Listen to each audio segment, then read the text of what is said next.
Lesson number 5, sound. The keywords for this lesson are auditory, vibration, transmit, media and vacuum.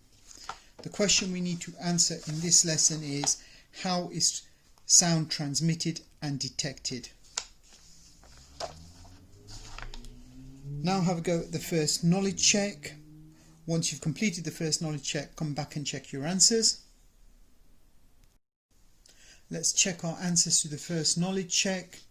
Question number 1, name one type of wave. You could have said transverse or longitudinal. Question number 2, name another type of wave. Depending on what wave you named in number 1, you could then have the other wave there. Question number 3, give an example of each type of wave. For a transverse wave we could say light, for a longitudinal wave we can say sound. Question number 4, suggest one way to increase the moment of a force. We can increase the distance from the pivot or increase the force.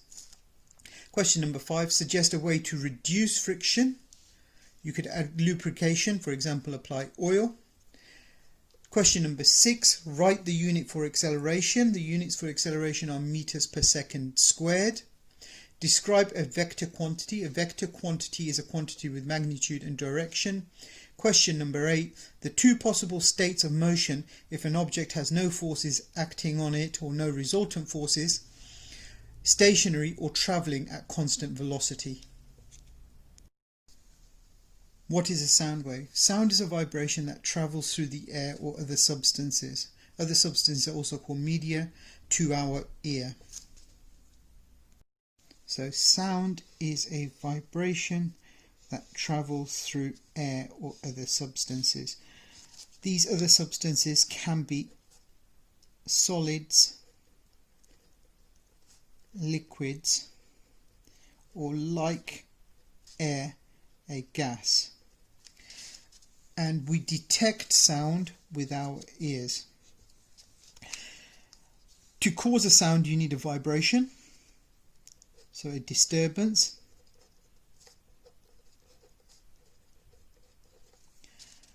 And this causes our eardrum to vibrate. We have a series of bones within our ear which transmit the vibration from our eardrum to our brain via the auditory nerve. When we speak, we make a vibration in our vocal cords. So when we speak, we make a vibration in our vocal cords. The rest of our mouths and our tongue form different sounds, but the initial vibrations start in the vocal cords, and it's transmitted or sent out through the air. So we displace the air and we send longitudinal waves.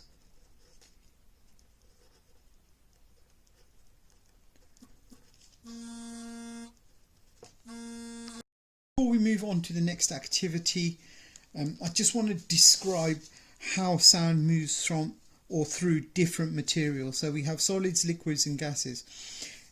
Sound moves quickest through solids and least quickest through gases. And the reason is this: in solids the particles are very close together, regularly arranged. In gases the particles are very far apart. So when we have a disturbance here, a sound wave that hits the solid, it travels through the solid very quickly because the particles are touching. The disturbance is passed from one particle to the next particle very quickly. Whereas in a gas, the particles need to bump or move, compress and spread out to actually transmit the sound wave. So in gases, sound waves travel the least quickest. And if you don't have any particles, for example in space, sound cannot travel.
How is sound transmitted? Sound is a longitudinal wave. Just like in a slinky experiment that we did in the lesson before, the coils of the slinky spring vibrate. A pulse is sent along the slinky spring. In the air particles vibrate and pulses are sent out from the disturbance of the sound. If there are no air particles, there is nothing to vibrate, so sound cannot be transmitted. So no air particles, nothing to vibrate, sound cannot be transmitted. Watch the following video and we'll see a demonstration of this occurring. We have an alarm inside a bell jar, and the bell jar is connected to a vacuum pump, and the vacuum pump will draw out the air. The air particles won't be inside, and we can't transmit sound outside. And then write your observations on the side over here.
Observe after watching the video is,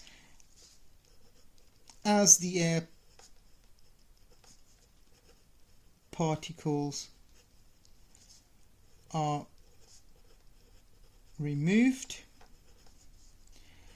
the sound reduces and then stops. How do we hear? We hear sounds using our ears. These are our sound sensors.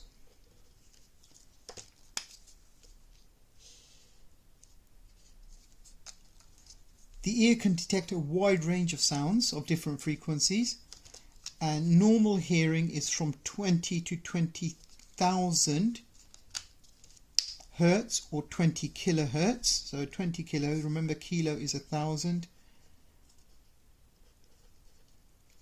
So kilohertz is 1,000 hertz. The sound waves make your eardrum vibrate. These vibrations are passed onto the ocelluses, the small bones. Vibrations are passed onto the small bones and then pass into the brain through the auditory nerve, and our brain interprets the sound. You can watch the following video to see how we interpret sound. Before we move on, we've come across a new term over here. which is frequency. And frequency is the number of waves per second. So if we have 1 second, then it's the number of waves that pass in 1 second. So pass a point in 1 second. And the units of frequency are hertz, and it's shortened as Hz. So speed of sound. We have seen that sound is a vibration. If there are no particles to vibrate, then there's no sound. So in space you have no sound. But what if there are different numbers of particles, such as in a solid compared to a gas? Does this have an effect of how sound is transmitted? Have a look at this video and you will see how sound is transmitted through different media. We can see sound is transmitted quicker through denser materials. So sound is transmitted through denser materials more quickly. So more quickly through solids compared to liquids and gases.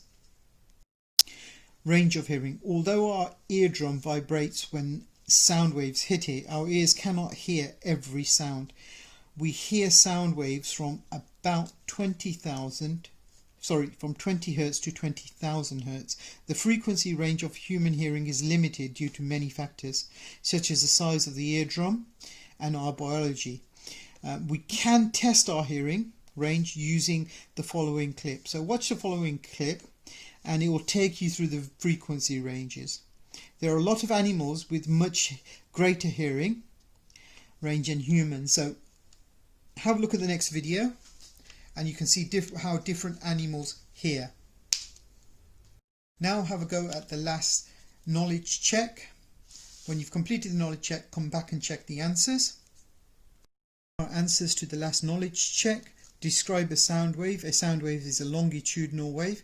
Can sound travel through a vacuum? No. What is a range of human hearing? 20 to 20,000 Hz. Question 4. Through which medium will sound travel the fastest? Solid. Give an example which demonstrates each of the following. Sound can travel through a gas. Sound can travel through a liquid. Sound can travel through a solid. So through a gas, people talking. Sound can travel through a liquid, able to hear whale songs. Sound can travel through a solid, hearing sound through a wall. Question number 6. Explain the following. Sound cannot travel through a vacuum. Sound needs a medium, particles, to travel through. In a vacuum there is no particle, so that's why we don't hear. Question 7. Describe how a sound can be made. Set up an oscillation in a medium. Example, a bang on a drum. Name the part which vibrates when we speak. Our vocal cords. Check your answers and give yourself a score.